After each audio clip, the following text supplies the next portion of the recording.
Hey everybody, it's Mama to Wife of One. Welcome back to my channel, or welcome to my channel if this is your first time here. I am Mama to Wife One, which obviously from the title, you know that I'm a mother of two and I'm the wife of one. I'm also a content creator, I'm a writer, an editor, a literary editor at that. And I do a little bit of not everything, but just a few things related to communications like public speaking and the editing, the writing part, and I'm an avid reader and all that good stuff. But you don't care about any of that. You're here because you want to hear more about Married at First Sight. This is season 17, episode 13, I believe. I'm bored of this season. I've been bored of this season for a very long time, but I'm definitely just as bored. Actually, more bored now than I don't know. I'm bored. This season is so boring. It's dragging on. So this video will not be terribly long because there wasn't a lot that happened last episode. Basically, Cameron is getting a heart procedure. At first, he didn't want to tell Claire about it because she always worries and that's not going to help the situation. He finally told her, and she told the girls, I'm going to help him out as best I can. I want to help him because all I've done is really hurt him over the past however many weeks. So I really want to be in position to help him in whatever way I possibly can and be there for him as much as I possibly can. But he's in good spirits, so I'm confident he's going to be okay. But obviously, I can't help but to worry, and so I get that, but I'm just going to try to be there. That's literally all we get from this couple because they're separated. They're not going to be in the same screen together anytime soon. And him being sick and her wanting to be there for him doesn't change the dynamic that existed that resulted in them being separated in the first place, where she can't give him exactly what he needs in terms of he's looking for an actual partner, a wife, someone to not only be his best friend, but someone he can also have that physical intimacy with, not just sex, but even just touching, hand holding, kissing. He wants all of that in a best friend. She loves him as a best friend, and that's pretty much it. And it's like, okay, well, I can't make you change your mind, but I can also preserve myself and not just stick around to be your buddy. So they're not getting back together at all. And it's possible to just be friends and to care for each other, but I feel like it's hard sometimes to go from having that mindset of wanting to date a person or wanting to become intimate with a person and going straight into just being a friend. A lot of times, at least for me, that takes some time. So whenever I did have a boyfriend and we broke up, I couldn't just go back to being friends right away. I needed time to heal from the breakup, to kind of assess the breakup, figure out what I did wrong, what he did wrong, whatever. And in some cases, get to a place of forgiveness for that person, and then we can be friends again. But it doesn't happen right away. And in TV land, especially Married at First Sight, everything happens very, very quickly. So for them, it's like we're separated today. 3 days later, I found I got a heart condition, and now I'm trying to be there for you. And he's probably like, "You cool, and I still like you as a person.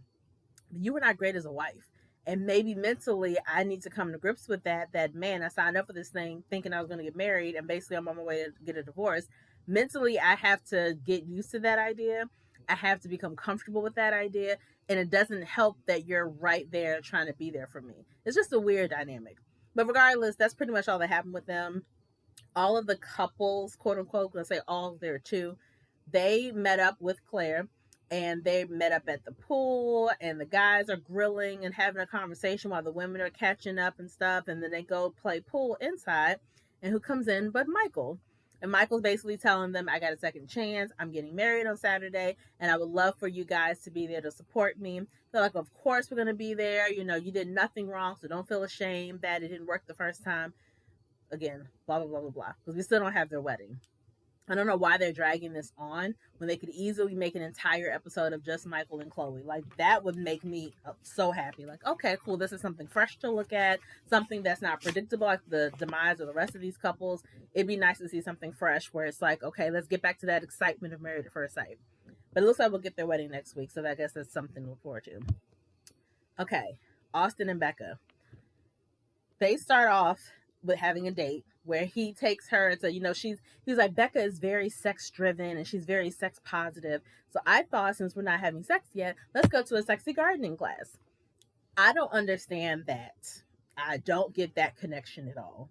Your solution for having a wife who is very sexual and who wants to have sex with you desperately is to take her to a sexy gardening class because we both like plants. That is stupid. And I don't care how it sounds, and I'm just blatantly saying it's stupid, but that's stupid.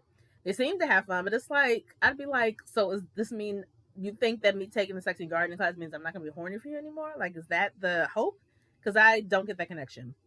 And then they're doing the sexy gardening, and that's when they start talking about favorite positions or how many times they think they should have sex in a marriage. Like, and I'm like, those conversations, sex questions would have come up. I'm taking these off because these are dirty. They would have come up by now. So the fact that you guys have been married now for over 20 days, I think, and is it 20 days? Maybe. I think so, about 20 days or so. And the subject of sex hasn't come up. Not to this extent, where you're actually talking about your desires and how often should a wife have sex with her husband. What are you expecting? What are you not expecting? What do you like in the bedroom? I feel like these conversations should have been happened. So I think it's kind of strange that they're just now having the conversation to meet with Dr. Pia to talk about the lack of intimacy. And, Becca's like, this is the longest I've had to wait to have sex with someone. So I know that he likes me and we make out all the time and everything, but it makes me feel some type of way, like, makes me feel like he doesn't desire me, which I think is honest. I don't know if she's told him that. I don't know if that was his first time hearing it in front of Dr. Pia. But he's like, I definitely don't want her to feel that way. He's like, because I do desire her. I just move a little slower. And then, now that that's the main thing we talk about, especially on camera, and that's kind of what he was alluding to. On camera, that is the main point of contention in our marriage because we get along everywhere else. It's religion, which is already another thing, and it's sex. So because sex has become this huge thing, it seems like maybe it wasn't a huge thing before, but now it's constantly being talked about. It's growing and growing, and now he feels this pressure to just jump her bones or this pressure to be this amazing lover or whatever.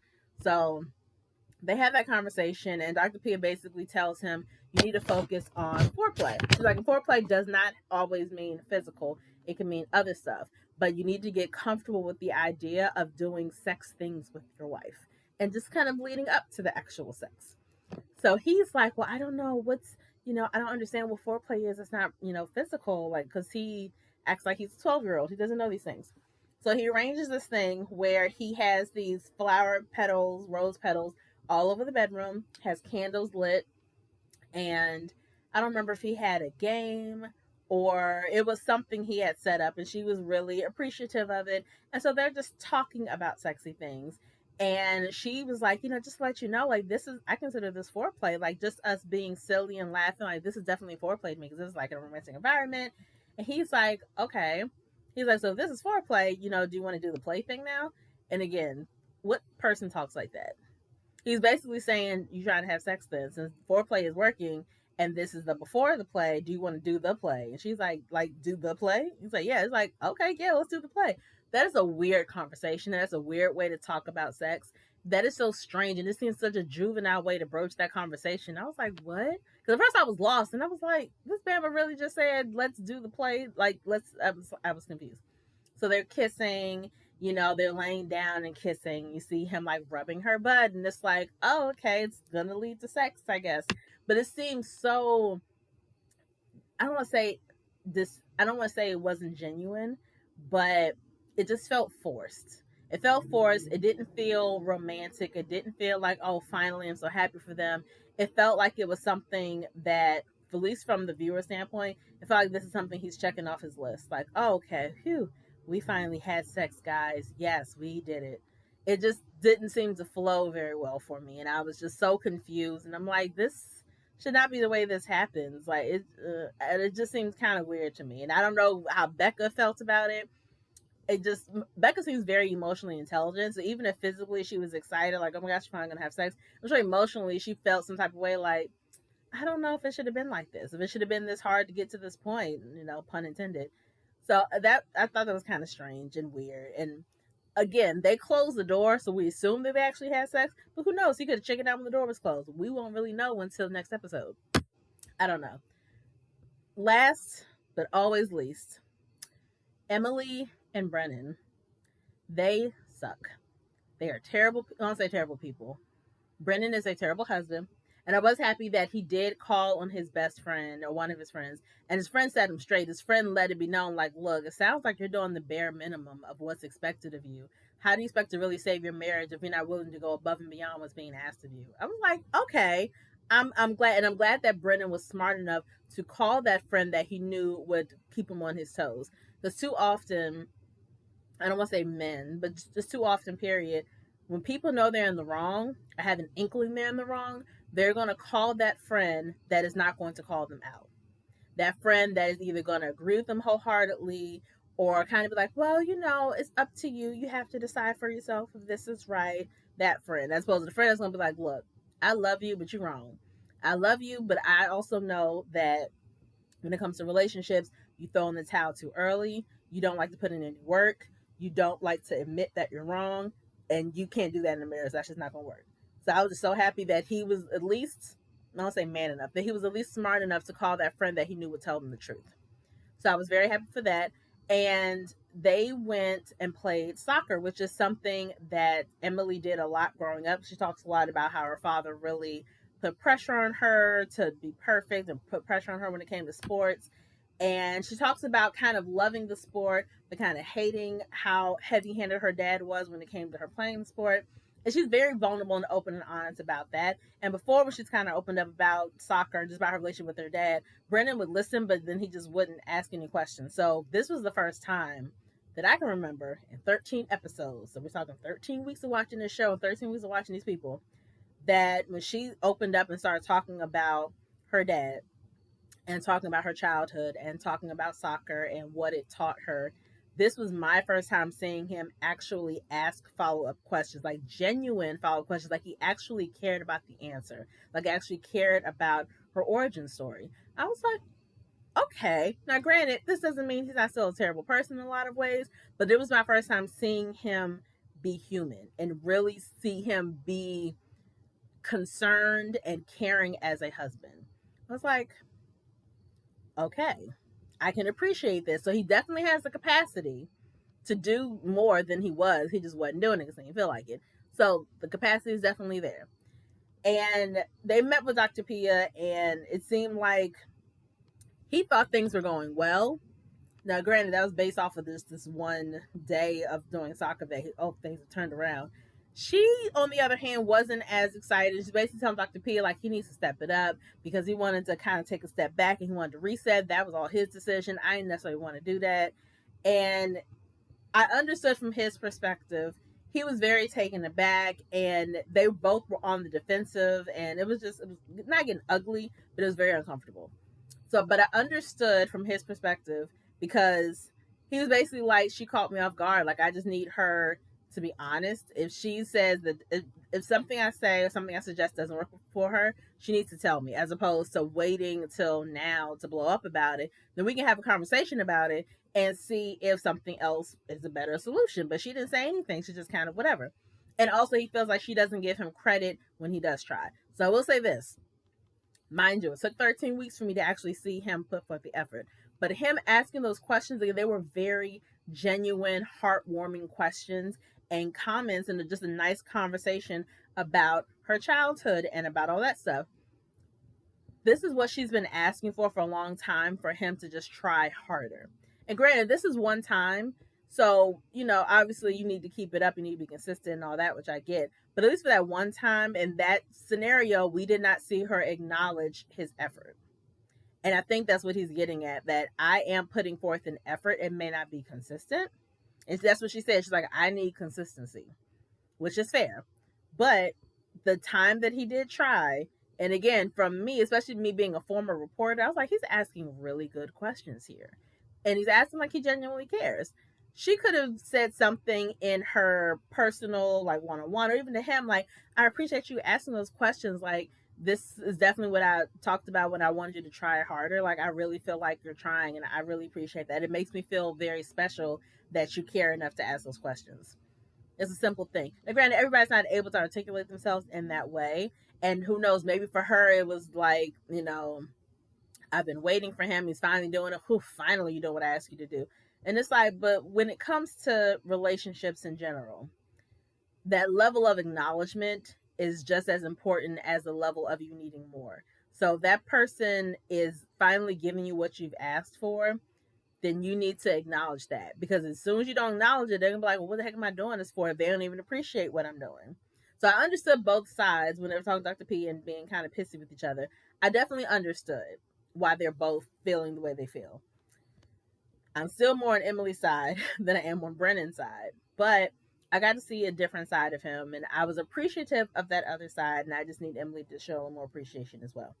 I heard there was some kerfuffle between Emily and Keisha Knight Pulliam during the after party. I didn't really look at the clips to see what was happening, but I basically just saw a lot of commentary of, I guess, Emily feeling like she was being painted into a corner or feeling like she had to defend herself or defend Brennan. And a lot of the comments that I read indicated that Emily was acting almost like an abused person, where you're being abused by this person, by your spouse, by your loved one, whatever.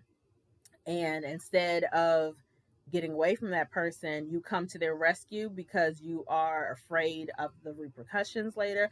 I don't know if that's really true, because again, I didn't watch the clip, so you guys can comment below if you watched the after party and tell me how you read the situation. I do think that Keisha Knight Pulliam is really good at her job. The couple times I watched After Party, I love the way she handles herself. I love the way she asks questions. She seems to genuinely care about the people and doesn't seem like she's really taking sides. So I really can appreciate that about her. But again, you guys, if you guys saw it, because I didn't, and I don't really watch After Party, but if you guys saw it, definitely comment below what happened and your interpretation of what happened, basically. That's pretty much all that happened this episode. Next episode, we finally see Michael and Chloe get married.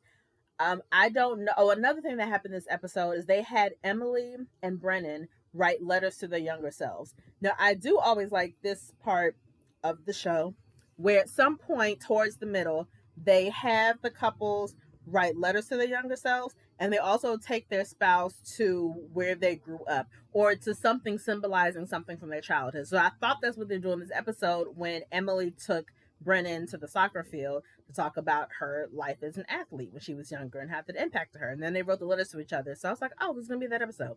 But we didn't see Austin and Becca do that. And I definitely feel like it's going to be a little weird now since we only have two couples. But I always liked that part of the show. I always loved that that was part of the process to have that conversation with the younger self and to really talk about your childhood and your experiences and how they shaped you as the person, as the woman or man, and as the wife or husband that you are today. So I hope that Austin and Becca get the chance to do that next week as well. I know they're going out of town, and that's why they couldn't go to Michael and Chloe's wedding. So they're going to see Austin's grandmother, maybe somebody in his family. But I'm hoping they'll get that chance to really dig deep into who they are and who they now are, who they've become. And yeah, so that's it from me, guys. I hope you guys enjoyed this video. Comment below about anything related to the show. Are you still going to watch it to the very end? Are you just watching my video so you can know what happens? Let me know what you thought about After Party. Let me know what you hope to see between Michael and Chloe. We didn't get to see a lot of her. We don't really know her that well. But let me know if you guys are hopeful that she and Michael are going to hit it off and that it's, who knows, maybe it'll be a match made in heaven. I mean, it can't get any worse than what they already got. So we'll see. But again, like my video, you guys. Share it with whoever you think would be interested. Comment below. Subscribe to my channel. And I'll see you guys soon.